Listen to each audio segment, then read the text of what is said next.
Yo, what's up guys? Oh, di ba nanghingi na naman siyang paglamon. For today's video nga pala guys, ay into na naman yung hindi siya natulog guys. Hindi. Hindi siya natulog kasi sobra daw init. Init, lamig.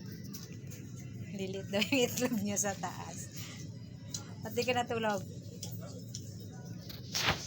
Mainit. Mainit daw ha, mainit. O ngayon guys ay andito na kami ngayon sa bago namin pwesto. Ito na ang aming magandang pwesto. O yan. Nag-improve ang aming pwesto ngayon. Kaso matumag. Kaya ang boy namin ay pakain-kain lang. Gagong gupit siya guys. O yan. Ito pa yung Bor. Na, yun, yung mahilig mamakla. No way daw. O, tangin na lamig mo. Kaya, hanggang dito na lang. Bye-bye.